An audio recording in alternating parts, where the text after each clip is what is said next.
In criminal and forensic circles, people talk a lot about the perfect crime. A crime executed so flawlessly and so brilliantly that the perpetrators get away completely scot-free and the police have not one single shred of evidence to work with, which makes catching the perpetrators completely impossible.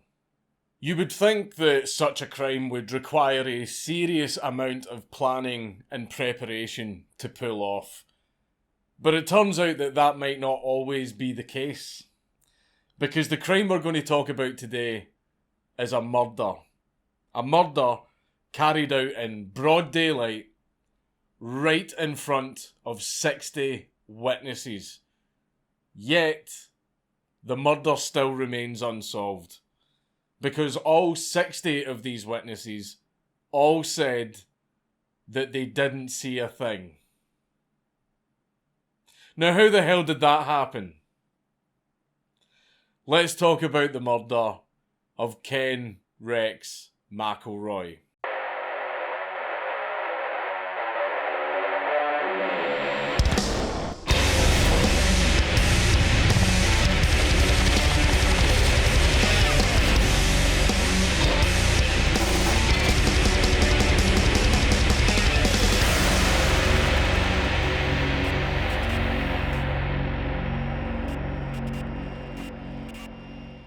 But before we get into the mad lad, it is in fact your boy, Red Shadow Legends. The hottest game in the Play Store with almost a perfect score and over 500 champions for you to collect.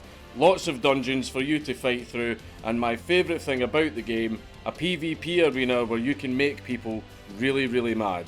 And don't forget to use the tavern to level up your characters. With the potions and artifacts that you collect from dungeons, you can upgrade your characters and make them even stronger, turning them from zeros into heroes. And Raid is currently having their 2-year anniversary and are hosting a bunch of anniversary events and tournaments running until mid-April. They are also launching clan versus clan tournaments where you can compete against other clans for amazing prizes.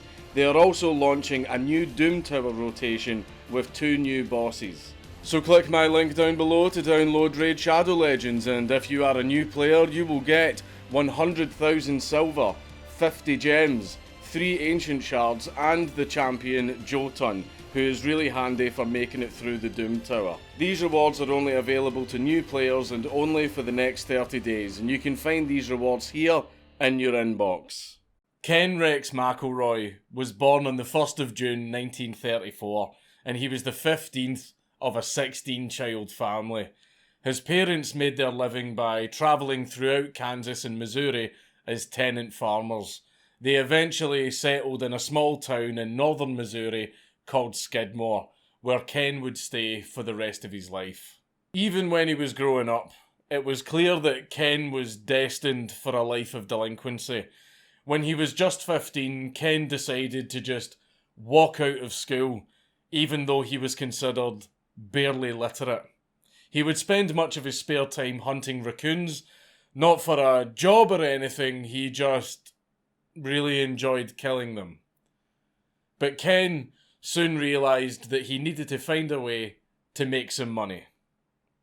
And quick. So Ken, in the tradition of many semi-literate dropouts, turned to theft.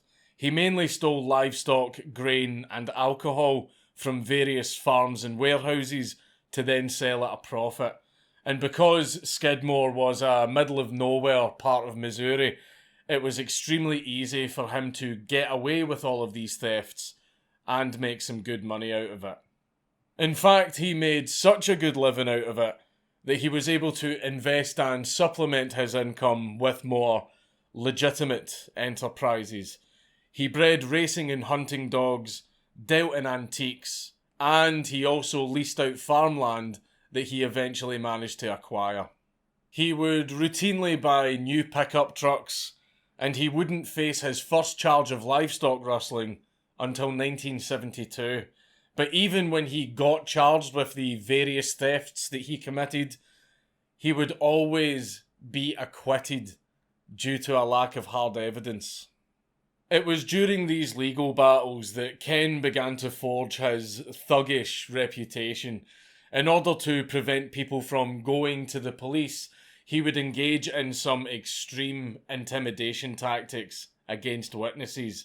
He would stalk his victims whilst openly armed, vandalise private property, and personally threaten other potential witnesses. There were also several instances where farm auctioneers knew for a fact that the livestock Ken was bringing in were 100% stolen. But they still let the sale go through anyway, due to them being so afraid of the retribution Ken would unleash upon them. In fact, Ken would go so far as to intimidate the police themselves. At one point, a marshal operating in the area actually made the decision to outright quit his job because of Ken. Up at the bar one night, he caught me coming outside and pulled a gun out and was holding it there, and he asked me if I was going to testify against him. I told him I'd have to go over because I was a marshal. He said that he would believe in killing a man that wanted to put him in the pen for the rest of his life. And were you frightened of him that night? Yeah, I sure was. Anytime you're looking at a gun, you don't know if he's going to shoot you or what he's even thinking. He may have just been trying to scare me, but he did the job. The sheriff, instead of arresting Ken for, literally threatening a police officer with a firearm, just told the marshal that there was nothing they could do about it. What helped even less was the fact that there was no police station in Skidmore itself. The closest station was in a town about a 20-minute drive away. So when the police actually bothered to respond to one of Ken's rampages, they took so long to get there that Ken had all but vanished by the time an officer had arrived on the scene. So basically, everyone in Skidmore was completely alone and at Ken's mercy. Some believe that Ken's violent and erratic tendencies were the result of a head injury that he suffered during one of his only legitimate jobs as a construction worker. However, the more likely explanation is that Ken just simply wanted to be intimidating so that nobody would ever openly confront him. But it wasn't just the thuggish behaviour that Ken was well known for. He also had a reputation for being a bit of a womanizer. Though womanizer is probably the wrong word, because it wasn't really women that Ken was interested in. In his close circle of raccoon hunting friends, he was always noted as going after young meat, as they put it. Ken was known for approaching schoolgirls from the ages of 12 to 15, offering them gifts and giving them rides in his fancy new pickup trucks. He would deliberately target girls from low-income households, as they would be more easily swayed by his lavish displays of wealth. Ken actually married a woman when he was 18, but he eventually divorced her in order to start a harem with all of the girls that he managed to successfully groom. From here, he'd not only marry at least 4 of these young girls, but also go on to have 10 kids between them. Is everyone starting to understand why this isn't a Mad Lad video? So after hearing all of that, you'd think that Ken couldn't be more of a repugnant scumbag than he already was. But no, he in fact gets so much worse. Following true stereotypical redneck fashion, Ken McElroy also abused his underage partners in every way possible. He would threaten to kill the girls' parents if they didn't have sex with him. And when they did have sex, it was described as a deliberately violent and demeaning experience. He was also known to beat the girls severely whenever he got angry. And whenever the parents tried to rescue their children from his abuse, Ken would either attempt to bribe or threaten them into keeping quiet. So that pretty much sums up Ken in a nutshell. But I think the only way to show what he was really like is to go over the most infamous stories that we know about him. And the first of these stories is the Trina McLeod affair. Trina McLeod was a 12-year-old girl that Ken had first met when he was 35 years old, and he already had 2 young girls living with him at the time. In order for her parents to not suspect anything, Ken actually hired a boy to pretend that he was Trina's boyfriend, who would then escort her to Ken's house and back again. But eventually, Ken just ditched the cover act and just started picking up Trina from school himself. The school board later admitted that they had heard rumours about what was happening between Ken and Trina, but said that they didn't have enough evidence to act. I have a feeling that there was plenty of evidence, and the real reason that they didn't do anything is because the pussies were scared of Ken. When Trina was 14 years old, she fell pregnant with one of Ken's children. So Ken convinced her to drop out of school and move in with him, replacing one of the girls who had earlier left his Jimmy Savile Playboy mansion. Despite being pregnant, this didn't spare Trina from the regular beatings or molestations that she would receive from Ken. It got so bad that by the time Trina gave birth to her first child, both she and the other girl living with Ken fled to Trina's parents' house. However, Ken was able to track both of them down, and when Trina's parents were away from the house, Ken barged in and dragged the 2 girls back to his home.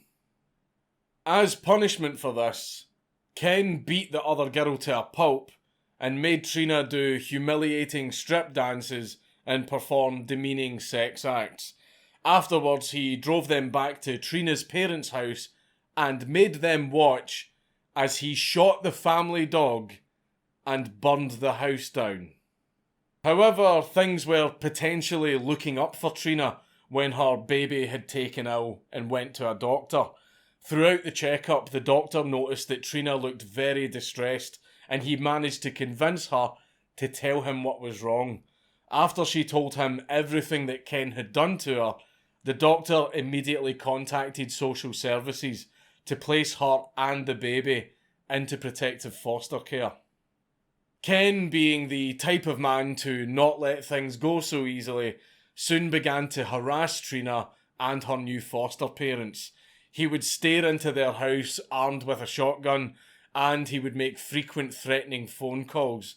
At one point, Ken even called the foster parents and offered them an exchange of girl for girl by heavily implying that he knew where the foster parents' own biological daughter went to school, and he would have made no issue of abducting her if he didn't get Trina back. By today's standards, this alone would have been more than enough to lock Ken up for criminal harassment.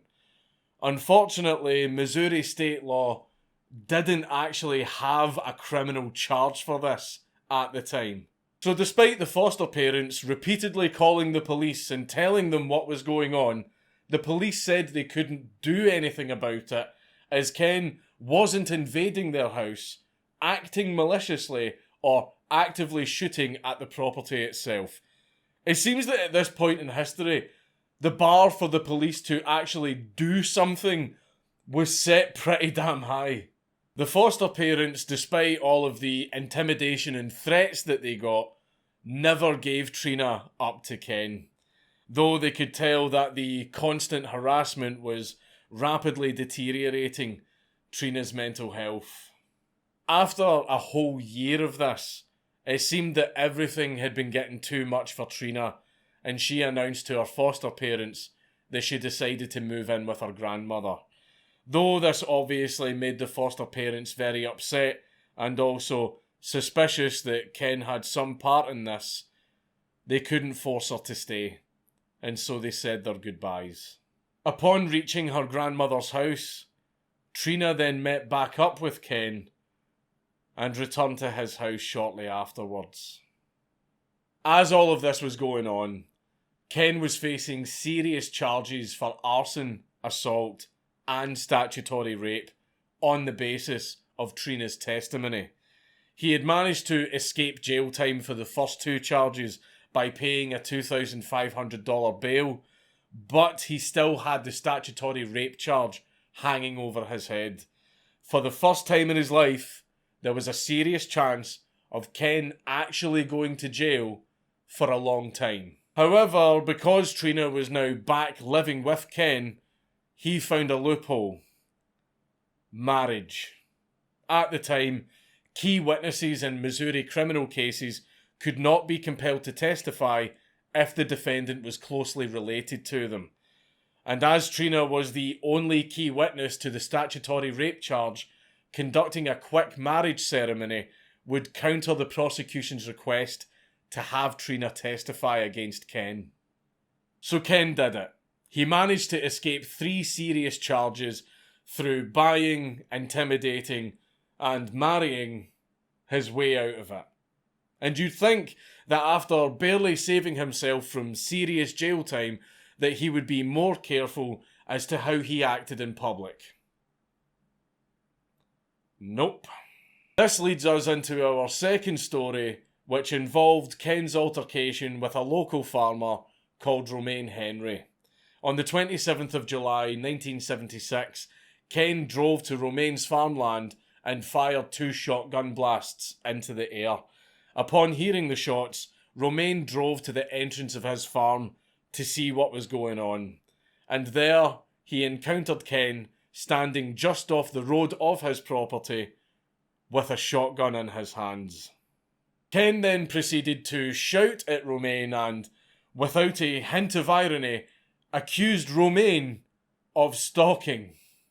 After Romaine had made a bewildered response to these allegations, Ken just pointed his shotgun at Romaine's stomach and fired. He said, well, you're a lying SOB, and when he said that, well, then he more or less laid the barrel of that shotgun right against my stomach and pulled the trigger. And when he did, why, of course, it laid my flesh all open and blew my flesh into this door here. Another shot hit Henry in the face. While the gunman was reloading, Henry managed to drive away. Thankfully, Romaine's wounds weren't life-threatening, and he managed to drive away to safety when Ken's shotgun jammed. After the attack, the police were called and once again took Ken into custody. I mean, this time, he had to get jailed. You couldn't get a more straightforward case if you tried. However, delays to the trial meant that for several months, Ken would continually harass and intimidate Romaine, as well as any other potential witnesses for the case. However, the trial eventually resumed, and Romaine managed to get 2 witnesses to back up his story. But Ken also had 2 witnesses. He managed to wrangle 2 of his raccoon hunting buddies to testify that he was actually with them during the time of the shooting. And because of this conflict of evidence, the jury felt that they had no other option than to acquit Ken of the charges. After the trial, Ken grew so brazen that he would publicly brag about how he managed to avoid prosecution and that he was actually surprised that he didn't manage to kill Romaine to begin with. When he shot the dirty son of a bitch, that was Romaine Henry, he thought he had him shot deep enough that he'd die before he got home. He told you that? He told me that himself just last winter. And his brother... Why didn't you come forward? What for? Why should I tell that when they made such a fool out of the man that they shot? It's easy to get the impression that these cases were just another oversight of the Missouri justice system, and that Ken won his cases purely through luck and intimidation. But no, it turns out that he got some help. And the man who gave him that help was a lawyer called Richard McFadden. McFadden was a criminal defense lawyer based in Kansas City. He apparently had connections to the mob operating in the area, connections that, when asked about them, he didn't deny. So on those grounds, Ken was basically the perfect client for him. McFadden and Ken made a deal where Ken would pay $5,000 for each charge brought against him, and McFadden would employ every dirty tactic within the bounds of the law to get Ken out of jail. McFadden's common tactic would be to split charges into separate trials and constantly shift court venues and dates around. This would allow time for Ken to sort out things on his end, and it would enable McFadden to employ numerous legal technicalities to get Ken acquitted.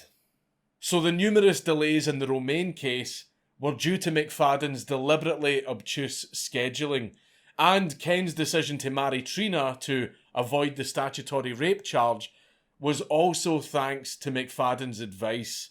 In fact, McFadden was so proud of his little marriage scheme that he actually called up the prosecutor to gloat that he no longer had a case against Ken and that he had basically won.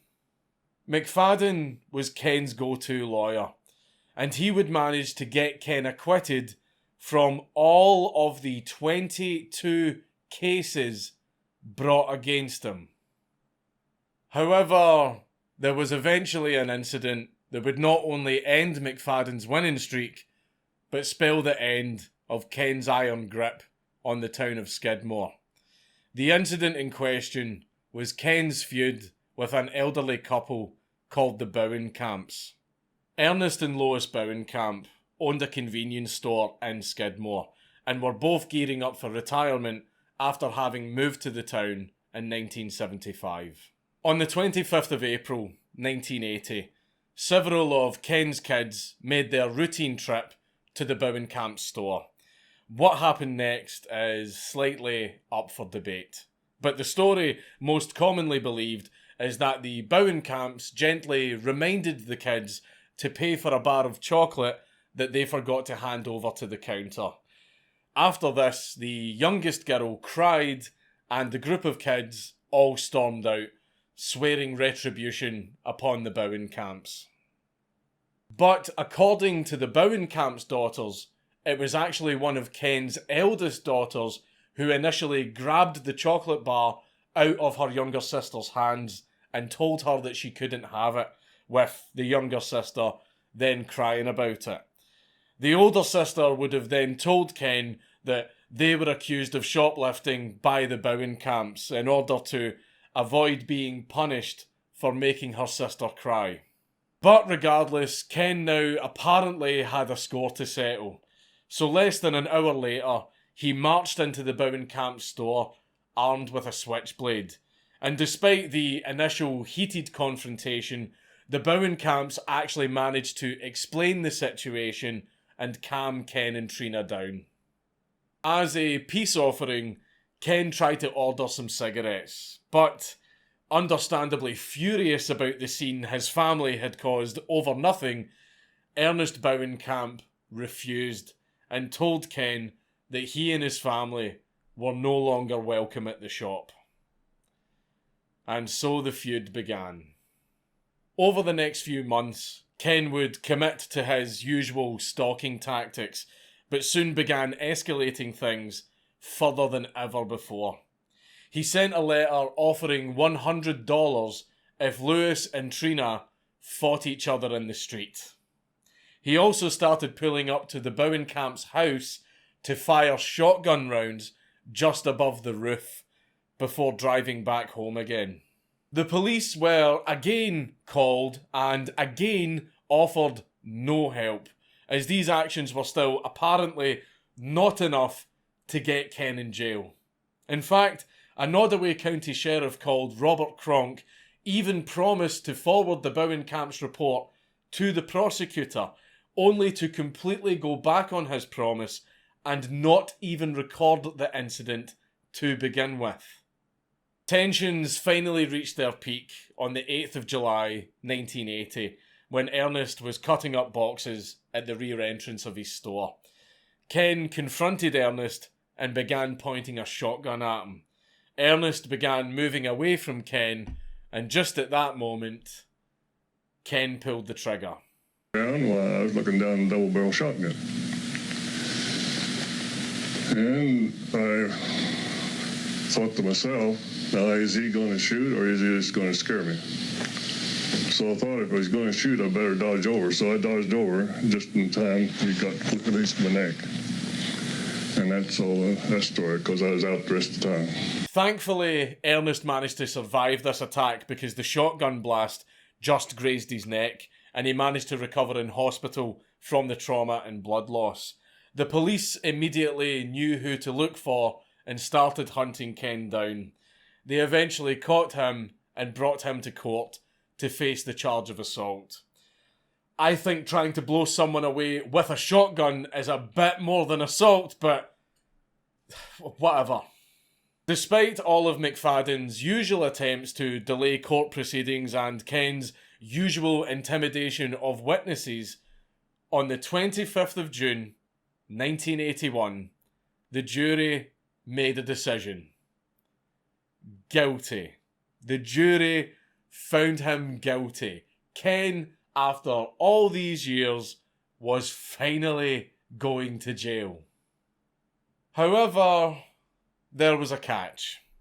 Because there was no official record of Ken's intimidating behaviour or history of violence. Now, how the hell was that? Well, it's because despite the hundreds of times the townsfolk had reported him to the police just decided not to record any of these incidents, which is why there was no record of Ken's history. And because of this, the jury only settled on a 2-year sentence. And what was worse is that McFadden arranged for an appeal, and the judge had agreed to extend Ken's bail until the retrial. The town was still stuck with him. A few days after his sentencing, Ken walked into a bar that he frequently visited in the town called the D&G Tavern, while carrying an M1 Garand with an affixed bayonet. He then proceeded to load the gun and graphically document to the surrounding patrons as to how he was going to shoot and gut Ernest like a turkey for getting him sent to jail. This obviously directly violated Ken's bail conditions, and a few of the townspeople submitted a written account to the prosecutor detailing what had happened.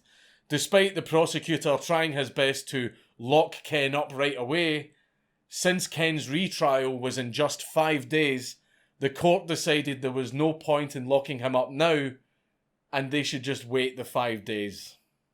But thanks to McFadden's interference, that 5-day wait turned into a 10-day wait, when the court announced another delay to the appeal on the 10th of July, 1981. The townspeople got so frightened that a group of 60 locals met at the town hall to discuss how they could best protect themselves and the witnesses. A county sheriff called Danny Estes agreed to drive over from Maryville to advise the townspeople on the best legal way to do this. Apparently, Ken caught wind of what was happening, so he deliberately drove by the town hall before parking his truck outside the D&G bar to further intimidate the townspeople and generally gloat about his continued freedom. After what seemed to be an unproductive meeting, the townspeople began to leave the hall and the sheriff drove back to his office in Maryville. When the sheriff had gone, the townspeople then flooded into the D&G Tavern, as they knew that's where Ken was. What happened next was about an hour's worth of tense observation of Ken by the Skidmore residents. Some tried to pretend that they were just there to order some drinks, whilst others were so transfixed out of fear and anger that they just stood there and stared at him. Eventually, Ken decided it was time to go home, so he ordered a 6-pack of beer for the road and escorted Trina back to his truck. walking through the massive crowd of residents outside the bar. Ken was smirking at all of them as he walked through them, because he knew how angry they all were that he was still free. And I think it was this smirk that was the last straw. Ken got into his truck and was just about to light a cigarette when several shots were fired and Ken slumped over onto the wheel. Dead.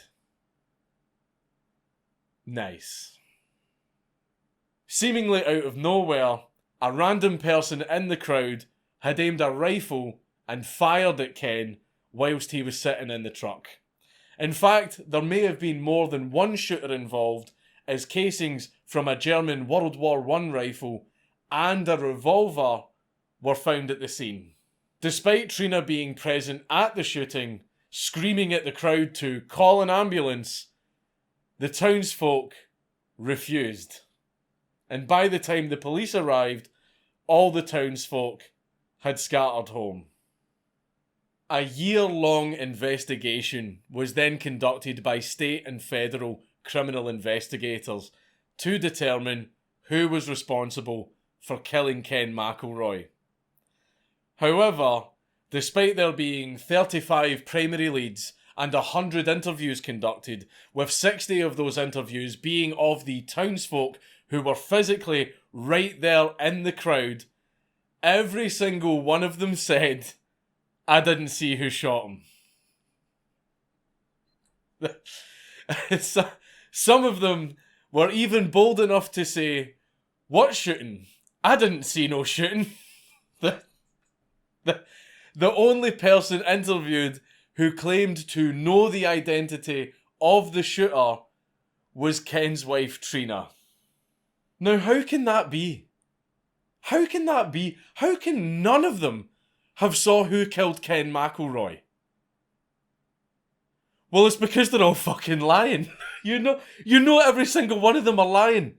They were all looking right at Ken as he gets shot, and you know for a fact that when he got shot, every single one of them would have turned around to see who did it, right? Not a single person in that crowd thought to themselves, well, it looks like Ken's being murdered right in front of me by a man standing right beside me, but I can't think of a good enough reason to look to my left right now. Liability couldn't even be placed on all 60 of the townsfolk collectively, as Sheriff Estes testified that the prospect of killing Ken didn't exactly come up during the town meeting, thus absolving the group of a conspiracy charge.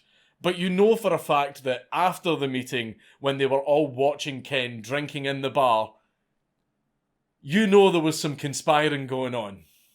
Though Trina named a farmer called Del Clement as the man responsible for the shooting, though there could have been multiple shooters, Del Clement was the only one she actually seen. There was no corroborating evidence or witness testimony to back up this claim.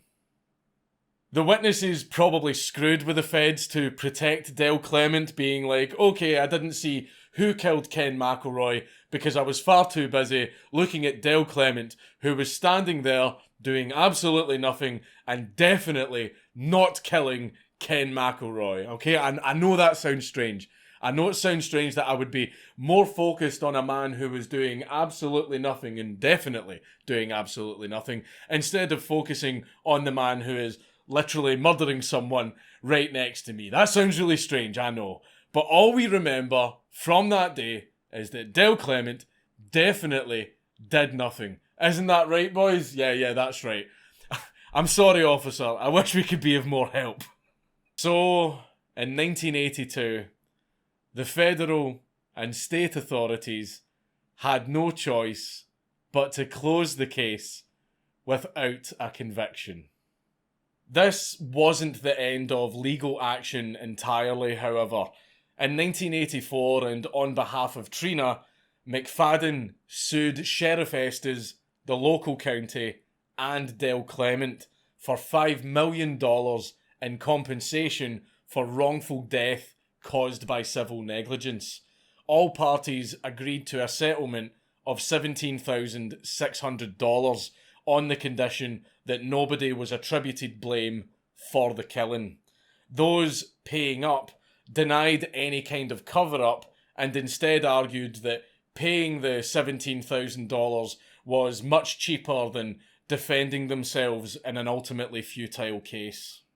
What's quite strange is that despite all of the torment that Ken had quite clearly put her through, Trina was more than willing to stick up for him after his death. Stockholm Syndrome is a very real thing. I've known him all my life, besides the 7 years I've been married with him, and he was never that way. He never caused no trouble with nobody. You know, he was a good man. What about the bowling camps? I wasn't with him that day. You know, I couldn't answer for that. I do know it was self-defense. His wife, Trina, is either his third or fourth wife. They began seeing each other 10 years ago when she was 14. At 16, she accused him of rape. Yes, he was charged with it, but it's not true. You brought the charge against him? Yes, and it's not true. Why did you do it? Jealousy. I was jealous over him, but it's not true. He never had to do anything like that in the first place. Though it would be extremely easy to pin this on some kind of personal misjudgment or lust for money, it's worth remembering that many victims of domestic abuse tend to form a kind of emotional dependency on their abusers, even years after being in a relationship with them.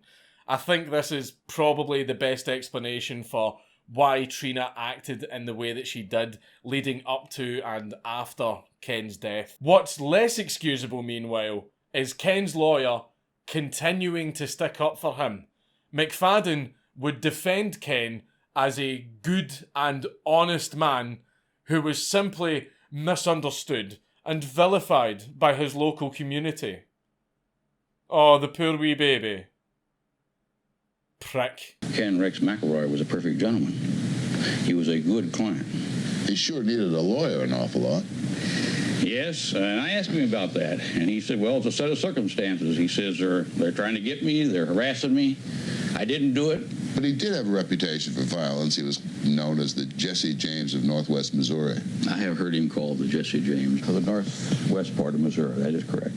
Well, he wasn't. So he might not have been the perfect gentleman that you just said he was. I say only in his relationship with me. He was a fearless type person. If that isn't enough to showcase what an actual scumbag this guy was, there was a book called In Broad Daylight, written by the author Harry McLean. In this book, McLean exposed all of the dirty tactics McFadden used to get Ken out of jail for his numerous crimes. Instead of feeling ashamed or humiliated about it, McFadden actually got McLean to personally sign numerous copies of the book and sent one to each and every member of the Missouri state legislators. Until his death, McFadden embraced the hatred he got and saw it as a compliment to his skill as a lawyer. No, you were just a giant piece of shit. As for the townspeople's reaction to Ken's murder, they couldn't have been happier. And when they were asked about why they seemed so disinterested in bringing Ken's murderer to justice, one of the townsfolk gave this amazing quote. "Nobody tries to hang a scientist for finding a way to kill a germ." Best. However, there are some townspeople who disagreed with what happened. They were still in favour of Ken getting killed, but they decried the fact that it happened in broad daylight so publicly. They believe that the shooting tainted the reputation of the town forever and that the killers should have gone about it in a more subtle way. I mean, like, really, like, yeah, we want him dead, but, you know, don't do it in a way that makes the town look bad. Think about what it might do to tourism. The town of Skidmore was in noticeable decline even when Ken was still around, but it has decayed even more since his death. There are no amenities, schools, or even gas stations in the area, and the population has decreased from around 400 to less than 300 over the past few decades.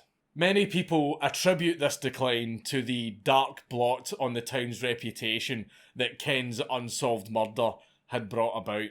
They felt that the murder had become the town's dirty little secret. But in reality, the town's real reason for failing is simply due to more young people migrating to more developed parts of Missouri or to other states entirely. What's truly amazing about this story isn't how awful Ken was or how much the legal system completely failed to protect the residents of Skidmore. What is truly amazing is that without any prior collusion, at least that we know of, an entire town, without saying a word to each other, all agreed to say absolutely nothing about what they saw. How come no witnesses? Everybody died for cover? But at least 5 shots fired. Depends who you talk to. Are you surprised that there are no witnesses? No. No. Those who were actually there and witnessed the event take particular offence whenever the media frames the murder as a vigilante killing.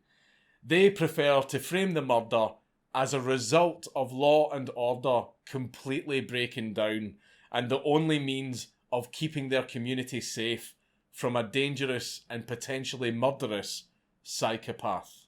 It really shows that when law and order completely breaks down, people who would ordinarily be peaceful and law-abiding citizens will turn to extreme measures when they have been repeatedly let down by the system that they believed would protect them from people like Ken.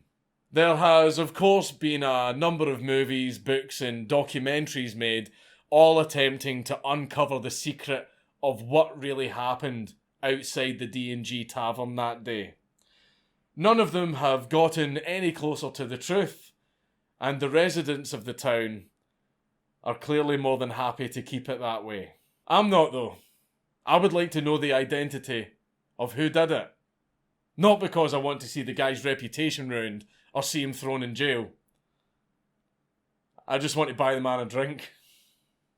It's Count Dankula on YouTube! Everybody subscribe!